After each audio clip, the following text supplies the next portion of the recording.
Wabah penyakit mulut dan kaki di Jawa Timur berdampak pada penjualan daging sapi di Kota Waringin Barat termasuk di Kalimantan Tengah.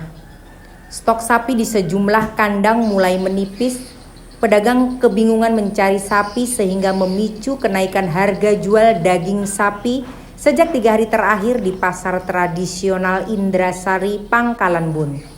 Merebaknya wabah sapi yang terjangkit penyakit mulut dan kaki atau PMK di Jawa Timur sangat berpengaruh terhadap harga jual daging sapi di Kota Waringin Barat.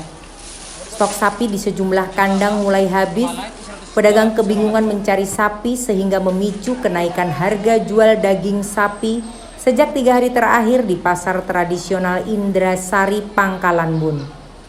Menurut Yasir, salah satu pedagang sapi di pasar tradisional Indrasari, Pangkalan Bun mengatakan adanya sapi yang terjangkit penyakit mulut dan kaki di sejumlah daerah khususnya Jawa Timur berdampak terhadap kenaikan harga jual daging sapi yang menjadi cukup tinggi di pasaran yang sebelumnya harga daging sapi Rp130.000 sekarang menjadi Rp160.000 per kilogramnya. Harga rawon saat ini mencapai Rp125.000, di mana sebelumnya hanya Rp110.000 per kilogramnya.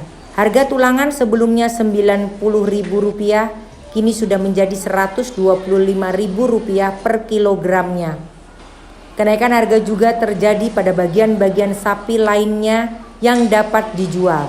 Pemicu kenaikan daging sapi selain sulit mendapatkan sapi lokal, distributor juga menghentikan sementara pengiriman sapi dari daerah terjangkit penyakit mulut dan kaki seperti Jawa Timur, yang merupakan salah satu pemasok sapi terbesar di Kota Waringin Barat. Itu Pak, karena ekonomi itu, karena sapinya itu yang dari Jawa itu nggak bisa masuk ke Kota Waringin Barat Pak.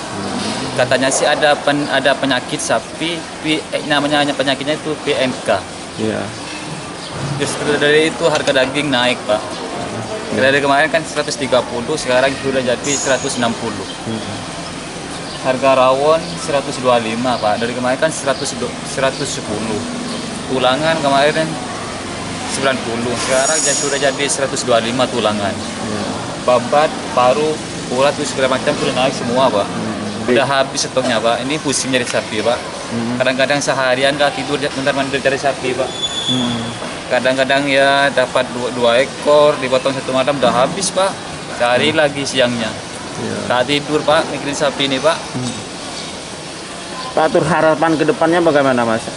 Ini kurang paham juga ini Pak, atur ke depannya Pak. Kita bisa masuk kapan dari Madura ini? Kurang tahu juga Pak, apa dari 1 bulan ini belum masuk ya. Gak ada sapi yang dipotong di Kota Waringin ini Pak. Stok sudah habis semua. Sekarang ini di kandang sisa 2 di kandang, potong nanti malam habis Pak. Aryo Prabowo, Sekretaris DPKH Kota Waringin Barat mengatakan dalam hal ini masyarakat tidak perlu panik karena penularan wabah penyakit mulut dan kaki hanya kepada hewan, tidak berlaku kepada manusia, bahkan aman untuk dikonsumsi. Pak, terkait dengan penyakit sendiri ini membahayakan buat manusia apa enggak? Gitu? Tidak, ini penyakitnya ini tidak zoonosis, tidak menular dari ternak ke manusia maupun sebaliknya, tapi ini eksotik, penyakit eksotik. Eksotik itu penyakit yang impor, jadi bukan lokal. Kemudian termasuk penyakit hewan menular strategis. Ini menularnya cepat dan efeknya dampak ekonomi. Karena begitu ini terkena, Indonesia tidak bebas PMK, memungkinkan negara lain bisa ekspor ke kita dan kita tidak punya proteksi diri. Terus terkait dengan larangan untuk masuk ke Pangkalan Bun, sapi masuk ke Pangkalan Bun seperti apa nih? Kita untuk sementara ini melarang ternak sapi berkuku genap ya. Nah itu termasuk kambing, babi, gajah, jerapah itu termasuk pembawanya. Kerbau masuk ke Pangkalan Bun, terutama dari daerah-daerah yang tertular seperti Jawa Timur, Jawa Tengah, dan itu akses dari karantina sudah ditutup. Nah untuk yang daerah-daerah lain mungkin dengan pertimbangan teknis bisa, tapi dengan karantina yang sangat ketat 14 hari di sana, dan kemarin surat edaran gubernur nggak salah 5 hari karantina di sini. Dan itu pun dengan pertimbangan dari provinsi, apakah boleh masuk atau tidak, karena ini lalu lintas antar provinsi kan dari daerah lain. Jadi masih aman sampai sejauh ini Pak ya? Ya doakan saja, kita tetap berusaha, teman-teman di lapangan tetap melakukan surveillance dan penanganan tindakan kesehatan untuk pengobatan dan lain-lain. Mudah-mudahan kita bisa selesaikan, dan yang sudah tertular ini itu kan aman dikonsumsi. Jadi masyarakat jangan takut memakan dagingnya, dan ini mungkin salah satu cara yang cepat untuk memotong rantai penyebarannya, kita potong, dan terutama yang sudah sehat kita obati sehat, potong. Dari Pangkalan Bun, Provinsi Kalimantan Tengah, Rudi Bintoro, Sampai TV melaporkan.